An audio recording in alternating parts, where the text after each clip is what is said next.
Hey all right and welcome to all in today's discussion. America बहुत सालों से एक एक्सरसाइज कर रहा है जिसको वो फ्रीडम ऑफ नेविगेशन ऑपरेशन बोलता है।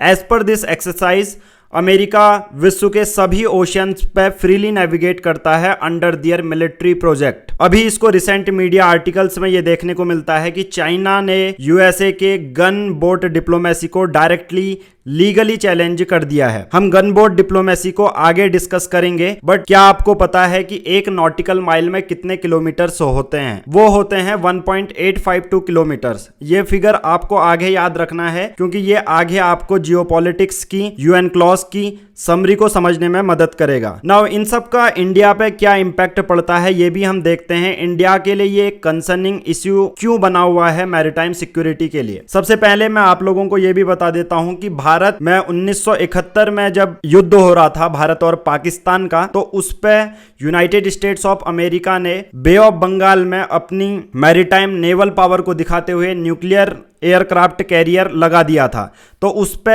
न्यू दिल्ली को मदद करता है सोवियत यूनियन 1971 में।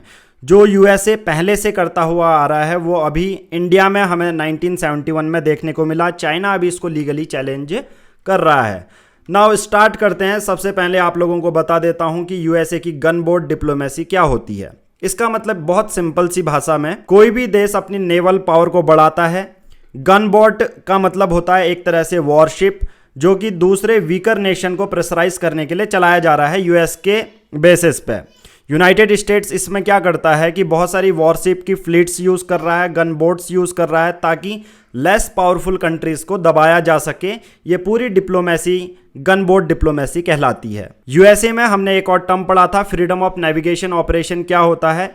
इसके तहत पर यूएसए के प्रेसिडेंट 1979 में जिमी कार्टर हुआ करते थे और उन्होंने ये स्टार्ट किया है जहां पर ये अपनी नेवल पावर को शिप लोडेड, वॉरशिप लोडेड के तरह पूरे समुद्र में, विश्व के सभी समुद्र में नेविगेट करना उन्होंने शुरू किया। नाउ अब आती है कि चाइना सरकार यहाँ पर एक मीडिया आर्टिकल रिलीज करती है जो आप देख रहे हैं स्क्रीन पे। इस पे यहाँ पर चाइना बोलता है कि हम लीगली काउंटर करते हैं यूएसए के फ्रीडम ऑफ नेविगेशन को। ऐसा क्यों बोला जा रहा है? आप सबको पता होना चाहिए कि United Nation clause on the law of sea एक ऐसे रूल बुक जिसमें समुद्र के ट्रैफिक रूल लिखे गए हैं। United State of America recognise तो करता है बट उसने रेटिफाई नहीं किया है। ये हम देखेंगे। साथ ही साथ ऐसा नहीं है कि ये सिर्फ यूएसए कर रहा है, आप डबल स्टैंडर्ड दोनों के ही देखेंगे यहाँ पर, यूएसए और चाइना के। अब देखिए चाइना कौन सा साउथ चाइना सी में कौन सा एरिया क्लेम करता है। आप देख लीजिए, ताइवान, वियतनाम, फिलीपींस, ब्रुनई सबके पार्ट के हिस्से को क्लेम करता है चाइना। यहाँ पर देख लीजिए, आपको पॉलिटिकल मैप में और साफ दिखने को मिल रहा होगा। अब बात करते हैं कि ये पूरे सिनारियो में भारत के लिए चैलेंज क्यों बना हुआ है। आप देखेंगे अप्रैल 2021 में यूनाइटेड स्टेट के जॉन पॉल जोन्स क्या करते हैं, फ्रीडम ऑफ नेविगेशन वो स्टार्ट करते हैं भारत के EEZ यानी कि एक्सक्लूसिव इकोनॉमिक जोन में। ये अभी हम डिस्कस करेंगे कि भारत के कोस्टल एरिया से कितने किलोमीटर आता है। जैसा हमने डिस्कस किया था पहले ही कि एक नॉटिकल माइल में 1.852 किलोमीटर होता है। तो 2021 में ऑलरेडी भारत की मैरीटाइम सिक्योरिटी ब्रीच हो चुकी है यूएस के द्वारा। दूसरा भारत के लिए चैलेंज आता है कि पर्टिकुलरली उस समय यूएसए ने कोई प्रायर कंसेंट मांगी ही नहीं थी जब वो भारत के एक्सक्लूसिव इकोनॉमिक जोन में एंटर किया था। भारत तो यही कहता है कि हमारे एक्सक्लूसिव इकोनॉमिक जोन में सिर्फ उनका ही क्या होगा, रिस्पॉन्सिबिलिटी रहेगी, चाहे वहाँ से ट्रेड होता हो या बहुत सारी चीज़ें कल्चरल भी होती हैं। अब इसके साथ साथ US successfully establish that no prior consent is needed for military operation in EEZ। देखो यूएस का डबल स्टैंडर्ड भी हमें यहाँ पर देखने को मिलता है। साथ ही साथ इंडिया की स्ट्रेटेजिक मैरीटाइम एरियाज पे भी हमें फोकस करना जरूरी है। अब यहाँ से हमें दो सिनारियो उभर के देखने को मिलते हैं। अगर हम चाइना को सपोर्ट करते हैं तो इसके क्या जो है रिजल्ट हमें देखने को मिलेंगे। इसका मतलब अगर हम चाइना को यहाँ पर यूएसए के अगेंस्ट सपोर्ट करते हैं तो इससे फ्यूचर में भारत के खुद के मैरीटाइम क्लेम को हम सपोर्ट कर सकते हैं, पहला पॉइंट।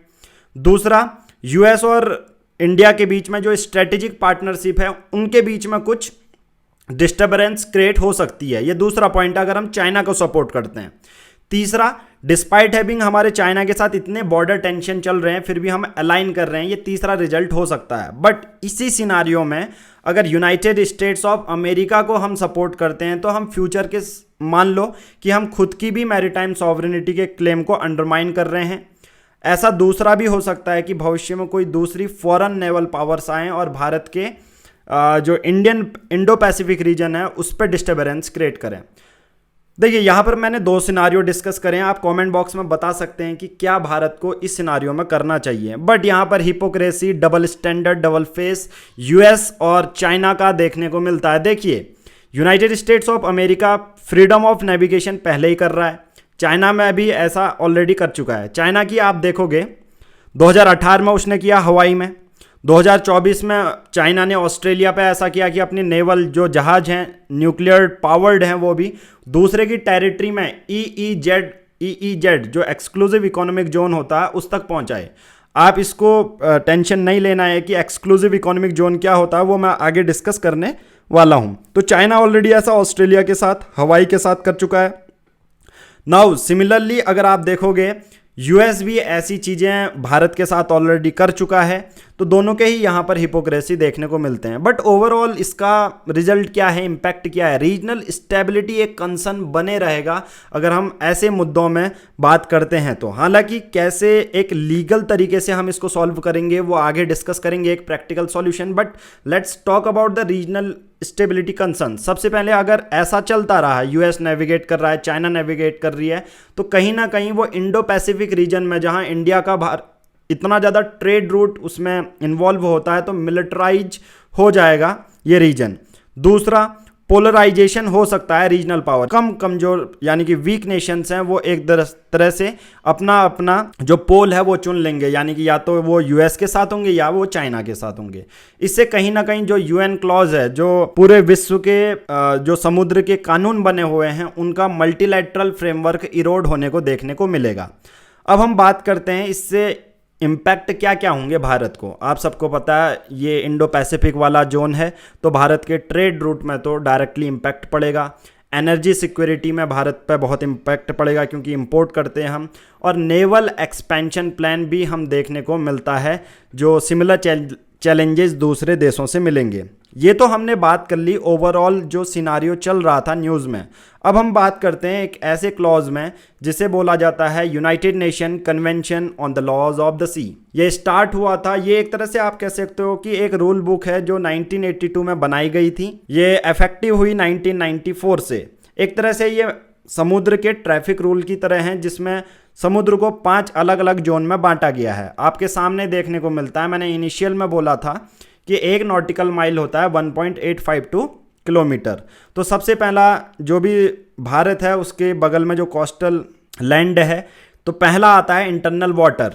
ये क्या होता है कि ज़मीन से जुड़ा हुआ जितना भी पानी होता है जो कंप्लीट कंट्रोल किसी एक देश का होगा, इसमें किसी भी फॉरेन शिप को अलाउ नहीं किया जाएगा। दूसरा डिवीजन होता है टेरिटोरियल सी, 12 नॉटिकल माइल अप्रॉक्सीमेटली 22 से 22.22 किलोमीटर तक हो जाएगा। इसमें भी कोस्टल स्टेट का कंप्लीट कंट्रोल होता है। हालांकि फॉरेन शिप को इसमें इनोसेंट पैसेज एक आर्टिकल की तरह एक आर्टिकल होता है इसमें कि पीसफुल कोई दूसरा जहाज जा सकता है। अब जो डोनाल्ड ट्रंप हैं इसी का फ़ायदा उठाकर ये चीज़ें कर रहे हैं। अब मैं बोलूँगा कॉन्टिग्यूअस जोन जो तीसरा होगा 24 नॉटिकल माइल 44 किलोमीटर। अब जिस पे हम बात कर रहे हैं पूरे न्यूज़पेपर में एक्सक्लूसिव इकोनॉमिक जोन, ये वही एरिया है यानी कि हमारे भारत देश से 300 किलोमीटर की दूरी तक जितना भी एरिया भारत के जो ओशियन वाला आता है, इंडियन ओशियन वाला एरिया, वो भारत का आएगा। 1971 में बंगाल की खाड़ी में आप देखोगे कि यूएसए ने अपना जो निमेज वॉरशिप है वहाँ पर लोकेट कर दिया था। अब इसकी एक्सक्लूसिव इकोनॉमिक इसकी डेफिनेशन ये क्या होती है कि जनरली जो मछुआरे होते हैं इस जोन तक जा सकते हैं, साथ ही साथ इसमें चाहे तेल मिले, क्रूड ऑयल मिले, मिनरल्स मिले, मछलियां मिले, ये पूरा कंट्रोल नेचुरल रिसोर्सेज का कहने का मतलब भारत का होगा। अब इसमें क्या है, अमेरिका को देखने को मिला। फिर आगे हाई सीज होते हैं beyond 200 nautical mile. But last अगर हम देखें कि ये पूरा मुद्दा उठ के कैसे आया, यूएन क्लॉज में आर्टिकल 58 कहता है कि फ्रीडम ऑफ नेविगेशन है ईईजेड वाटर्स में, बट जो कहता है कि नेविगेट कर सकता है दूसरा देश का जहाज freely, right to over flight, आप जहाज उड़ा सकते हो एरोप्लेन वाला, international law uses of the sea, UN clause का आर्टिकल 17 कहता है कि इनोसेंट पैसेज, यानी कि वही कह रहा है कि दूसरा देश इसको यूज़ कर रहा है। अब वहीं अमेरिका इन्हीं आर्टिकल का फ़ायदा उठाकर ऐसी चीज़ें कर रहा है।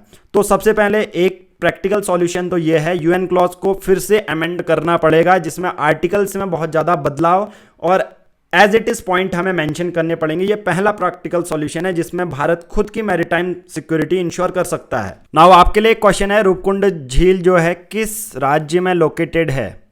और रूपकुंड के बारे में ये भी बोला जाता है कि ड्यू टू क्लाइमेट चेंज ये झील अभी श्रिंक हो रही है, इसमें एंशियंट ह्यूमन स्केलेटन मिले हैं। आपके लिए क्वेश्चन है कि किस स्टेट में ये मिलता है। आज की इस वीडियो में इतना ही। Thank you, have a nice day, जय हिंद, जय भारत।